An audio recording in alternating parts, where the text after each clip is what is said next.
அனைவருக்கும் வணக்கம்பா. தமிழச்சி அனுசூயா கற்பது தமிழிலிருந்து.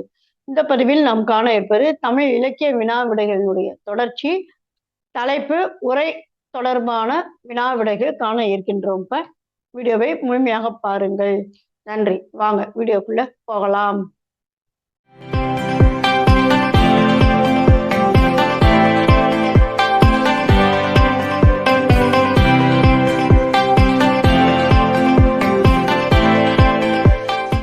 உரையும் விளக்கமும் இல்லாத மூல நூல்கள் தான் இருந்தன என்பதை உணர்த்தும் தொல்காப்பியத்தின் இயல் மரபியல்.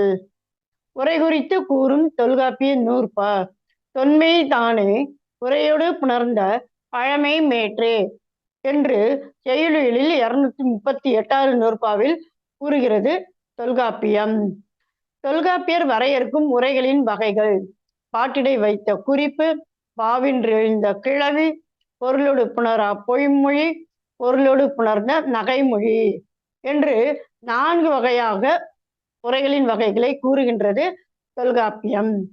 உரைகளை விளக்கும் நன்னூல் நூற்பா: நூலை ஒக்கம் உரை, நூற்கு உரை, நூலது உரை, நூற்கண் உரை, நூலன்ன உரை, நூலும் உரையும், உரையை விரி, உரைக்கு விரி, உரையது விரி, உரைக்கண் விரி, உரைக்கும் விரி, உரை விரி உடையது என்று நன்னூல் 372வது நூற்பாவில் கூறுகின்றது.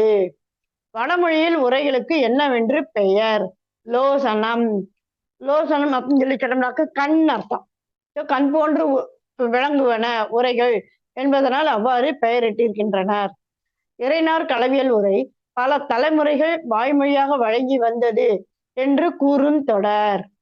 மதுரை ஆணவாயில் பெருமான் அடிகளால் செய்யப்பட்ட நூற்கு நக்கீரனாரால் உரை கண்டு குமார சுவாமியால் கேட்கப்பட்டது. அப்ப அவரால் இயற்றப்பெற்று அந்த நூலுக்கு இவர் உரை கண்டு அதனை இவர் கேட்டார் என்று பார்த்தீங்கன்னா தோராயமா 10 தலைமுறைகள் இப்ப அப்படி இருந்தது அந்த உரையானது.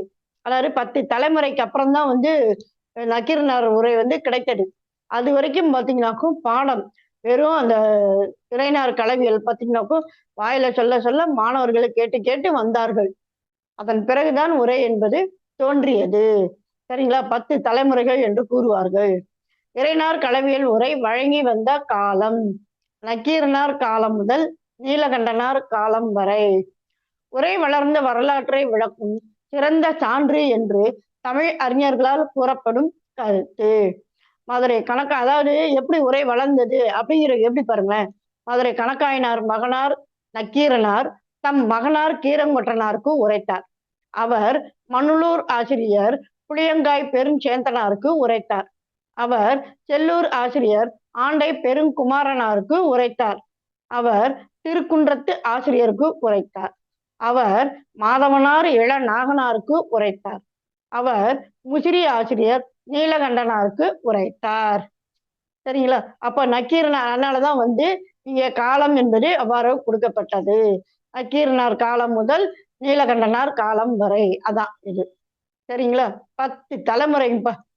அது இதுல என்னங்கம்மா இந்த குறிப்பு மிக முக்கியமானது. நமக்கு தேர்வுல பார்த்தீங்கன்னாக்க இவர் யாருக்கு உரைத்தார் என்று வினா அமையலாம், அல்லது இந்த வரிசை முறை மாற்றி அமைத்து இதனை வரிசைப்படுத்துக என்றும் அமையலாம். அதனால் குறித்து கொள்ளுங்கள். இறைநார் களவியல் உரை குறித்து பேராசிரியர் ஆமு பரமசிவானந்தத்தின் கருத்து. பாட்டுக்கு உரை என்ற வகையில் முதலில் தோன்றிய உரை இறைநார் களவியல் உரையே என கொள்ள வாய்ப்பு இருக்கிறது என்று பேராசிரியர் ஆமு பரமசிவானந்தம் அவர்கள் கூறுகின்றார்.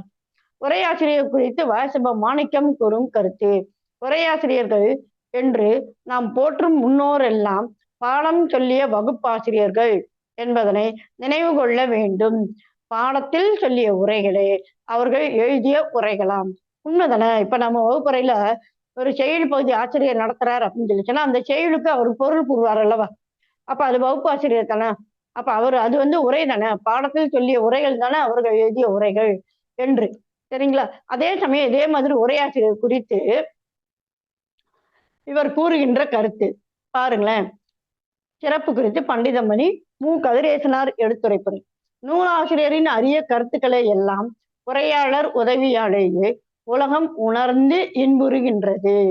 பேர் உபகாரிகள் ஆகிய உரையாசிரியர்களின் உதவி இல்லையாயின் பண்டைய உயர் நூல்களாம் கருவூலங்களில் தொகுத்து வைத்த விளைவரம்பில்லா பொருள்மணி குவியல்களை யாம் எங்கனம் பெறுதல் கூடும். ஆக உரை இருந்தனாலதான் இந்த குவியல்ல இருந்து நாம விலை மதிக்க முடியாத அளவுக்கு பொருள்களை எல்லாம் நாம் பெற்றோம். அதாவது பொருள்மணி குவியல்களை நாம் பெற்றோம்.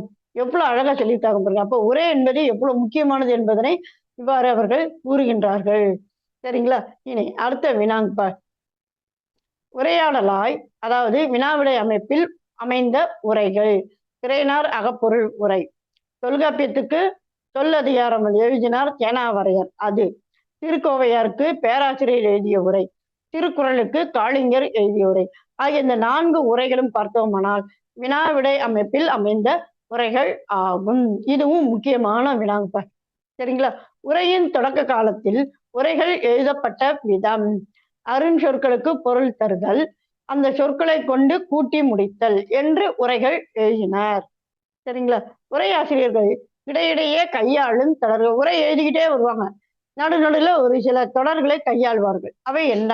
என்பது, என்க, என்றவாறு, எனப்படுவது, அறிக. இப்ப நம்ம தொல்காப்பியமா என்று அறிந்திசினோரு என்று கூறுவர் புலவர் என்று சொல்றாங்க இல்லையா? அப்போ தமக்கு முன்னால் இருக்கின்ற ஆசிரியரின் கருத்தை வலியுறுத்தி கூறுவதாக அந்த சொற்கள் அமையும். அந்த மாதிரி உரையாசிரியர் கூறுவன இவை. கொள்க, கருதுக, என்னை, எற்றிற்கு, கூறுக, வியாங்கனம் நன்று கடாயினாய் என்று கூறுவாரும் உளர். இச்சூத்திரம் என் முதலீற்றோ எனின் என்ன சொல்ல வருது தெரியுமா அப்படின்ற மாதிரி. முன்னர் கூறினாம், பின்னர் கூறுதும், எனின் அற்றன்று, நன்று சொன்னாய், அறியாது கடாயினாய், கூறுவதும் என்று கூறுவாரும் உளர். வல்லார்வாய் கேட்டு உணர்க, வந்த வழி கண்டுகொள்க, வல்லாரை கொண்டு உணர்க, என்ன பெயர்த்தோ எனின் உதாரணம் முன்னர் காட்டுதும். இந்த மாதிரியான சொற்றொடர்களை எல்லாம் உரையாசிரியர்கள் இடையிடையே கையாளுகின்றார்கள். விளக்க உரை வளர்ந்த விதம். அதாவது ஒரு உரை தோன்றி அது அப்படி அப்படியே படிப்படியா வளர்ந்து விளக்க உரையா வளருது. ஒரு முதிர்ச்சி தன்மையினை பெறுகின்றது, தெளிவான நிலைமையை அடைகின்றது. அது எப்படி? ஒரு நூலுக்கு முதல்ல குறிப்புரை தோன்றும், அப்புறம் அது பற்றிய கருத்துக்கள் எல்லாம் இடம்பெறும். அப்ப அப்படியே பார்த்தீங்கன்னாக்கா அந்த கருத்துக்கள் என்ன செய்வாங்க? பல மேற்கோள்களை எல்லாம் கொண்டு இடம்பெற்று அடுத்த வளர்ச்சி. அதன் பிறகு பார்த்தோமானால் அதை விளக்க உரையாக ஆகின்றது. விளக்க உரையின் வளர்ச்சிக்கான சான்றுகள் திருவாய்மொழி உரைகள். அதாவது நம்மாழ்வார் எழுதிய திருவாய்மொழிக்கு எழுதிய உரைகள். நம்மாழ்வார் உரை எழுதினது கிடையாது, நம்மாழ்வார் எழுதிய திருவாய்மொழிக்கு எழுந்த உரைகள் தான் விளக்க உரையின் வளர்ச்சிக்கான மிகச் சிறந்த சான்று. அது எப்படி அம்மா சொல்கிறீர்கள்? இப்ப பாருங்க, திருவாய்மொழியினுடைய வளர்ச்சி நிலை. முதல்ல திருவாய்மொழிக்கு முதல் உரை எப்படி இருந்ததுன்னா 6000 படி இருந்தது. இப்ப நம்ம முன்னால பார்த்தோம் இல்லையா? அதுக்கு ஒருத்தர் எழுதுவாங்க, அதுக்கடுத்து ஒருத்தர் கருத்துக்கு சொல்லுவாங்க, அதுக்கப்புறம் பல மேற்கோள் கொடுப்பாங்க, அப்புறம் அதை விரிவா ஒருத்தர் எழுதுவாரு. அது பாருங்க, 6000 படி, அதுக்கப்புறம் 9000 படி, எப்படி வளருது பாருங்க. அதன் பிறகு 24,000 படி, அதன் பிறகு 36,000 படியாக அது வளர்ந்தது. அதான் உரைகளுடைய வளர்ச்சி. நிலைத்து நின்ற உரைகளுக்கு சான்றுகள். இந்த மாதிரி வளர்ச்சி அடைந்து கடைசியா யார் பேர் வாங்கலாம் சிறப்பா அப்படிங்கிறது தான் நிலைத்து நின்ற. சரிங்களா? இப்ப தொல்காப்பியத்துக்கு இளம்பூரணர் உரை எழுதினார். அவருக்கு பின்னால தேனாவரையர், பேராசிரியர், நச்சினார்க்கினியர், தெய்வச்சிலையர் ஆகியோர் எல்லோரும் எழுதினார்கள். சரிங்களா? திருவாய்மொழியில பார்த்தோம்னால் 36,000 படிதான் நிலைத்து நிற்கின்றது. அது போன்று ஒவ்வொன்று இருக்கும். திருக்குறளுக்கு 9 உரைகளுக்கு பின் பரிமேல் அழகருடைய உரையானது நிலைத்து நிற்கின்றது, சிறப்பானதாக கருதப்படுகின்றது. நன்னூலுக்கு பார்த்தீங்கன்னா மயிலைநாதர், சங்கர நமச்சிவார் எழுதினாங்க.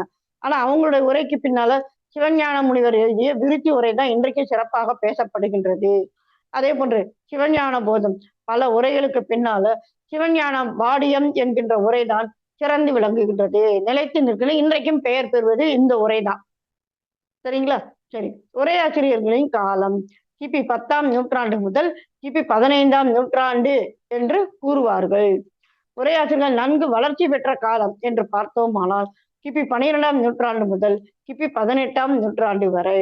இதுவே பார்த்தீங்கன்னா கிபி 10ஆம் நூற்றாண்டு அப்படிங்கிறது பார்த்தீங்கன்னா 9ஆம் நூற்றாண்டு என்று கூறுவாரும் உள்ளார். சரிங்களா? உரையாசிரியர் குறித்து கவிமணி அவர்கள் நகைச்சுவையாக கூறுவது, கண்ணை கெடுப்பர் கவிராயர், அக்கண்ணை எண்ணி உரைகாரர் ஈவாறு. அதாவது ஒரு இதை கெடுத்துருவாங்க, எழுதுறவங்க கெடுத்து விடுவார்கள். ஆனால் அவற்றையெல்லாம் சிறப்பாக கையாண்டு நம் முன்னால அழகான பொருளாக கொண்டு நிறுத்துவார்கள் உரைக்காரர்கள் என்று அவர் நகைச்சுவையாக கூறுகின்றார். சரிங்களா? உரையாசிரியர் என்றே அழைக்கப்பெறும் சிறப்பு பெற்றவர் இளம்பூரணர். திருக்குறளின் யாருடைய உரை சிறந்த உரையாக போற்றப்படுகின்றது? பரிமேல் அழகரின் உரை. திருக்குறளுக்கு உரை எழுதியோர் யாரு? மொத்தம் 10 பேர், அதான் 11. யார் யாரு? தருமர், மணக்குடவர், தாமத்தர், நச்சர், பரிதி, பரிதிமேல் அழகர், திருமலையர், மல்லர், கவிப்பெருமாள், காளிங்கர். ஆக மொத்தம் 10 பேர். வள்ளுவர் நூற்கு எல்லை உரை செய்தார் இவர். இவர்னா இவர்கள். ஆக மொத்தம் 10 பேர். சரிங்களா? சிலப்பதிகாரத்தில் முதலில் தோன்றிய உரை அரும்பத உரை.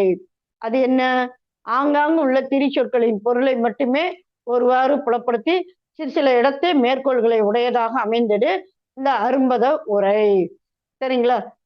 இந்த அரும்பத உரை யார் எழுதினா அப்படிங்கிறது நமக்கு தெரியாது. அதே சமயத்துல இந்த உரை பார்த்தீங்கன்னா நூல் முழுமைக்கும் அமைந்தது. ஆசிரியர் பெயர் அறிய இயலவில்லை. அதனால் என்ன செய்வார்கள்? இந்த இயற்றிய ஆசிரியரை அரும்பத உரைக்காரர் என்று கூறுவார்கள். அடியாருக்கு நல்லார் செய்த சிலப்பதிகார பகுதிகள், அதாவது உரை செய்த சிலப்பதிகார பகுதிகள். புகார் காலத்துல காணல் வரி தவிர, மதுரை காலத்தில் பார்த்தோம்னா ஊர்சூழ் வரி வரைக்கும், பஞ்சு காலத்துல பார்த்தீங்கன்னா முழுமையாகவே அவர் உரை எழுதவில்லை. சரிங்களா? இதெல்லாம் முக்கியமான வினாங்கப்பா, குறித்து கொள்ளுங்கள். அடியாருக்கு நல்லாரின் உரை குறித்து ஊவேசா கூறும் கருத்து. அடியாருக்கு நல்லாருடைய உரை சில இடத்து எதுகை மூனை முதலியவற்றோடு கூடி இனிய சுவை பயந்து செழில் நடையாக அமைவது என்று ஊவேசா அவர்கள் கூறுகின்றார். உரை செய்த சிறப்பினால் அடியாருக்கு நல்லாரின் சிறப்பு பெயர்கள் என்னென்ன? நிறம்பெயர் காவலன், உரை தென்றல். பழைய உரைகள் கண்ட நூல்கள் 10 புறநானூறு, அகநானூறு, ஐங்குறு நூறு. பரிபாடலின் உரை. பரிபாடலுக்கு பரிமேல் அழகர் எழுதிய உரையிலும் மிகுதியான விளக்கங்கள் இல்லை என்று திறனாய்வாளர்கள் கூறுவார்கள். சரிங்களா? ஆக இந்த உரை என்பது என்ன, அதற்காக நம்முடைய இலக்கண நூல்கள் என்னென்ன சூத்திரங்கள் வழியாக தெரிவிக்கின்றது, அதே சமயம் இந்த உரையினுடைய காலகட்டம் எப்படி இருந்தது, எப்படி வளர்ச்சி அடைந்தது, அதில் சிறந்தவர்கள் யார், எந்தெந்த நூல்களுக்கு யார் யார் உரை எழுதினார்கள் என்பது குறித்து இந்த பதிவில் பார்த்தோம்பா. என்னுடைய தொடர்ச்சியாக அடுத்த பதிவும் அமைகின்றது. இன்னும் நிறைய கருத்துக்கள் இருக்கின்றன உரை என்னும் பொழுது. சரிங்களா? இதனோடு தொடர்புடைய வீடியோக்களை லிங்கை இணைக்கின்றேன். அவற்றை இணைத்து படியுங்கள். உங்கள் கருத்துக்களை மறவாமல் கருத்து பெட்டியில் கொடுங்கள். மீண்டும் ஒரு புதிய பதிவில் சந்திப்போம். நன்றி, வணக்கம்.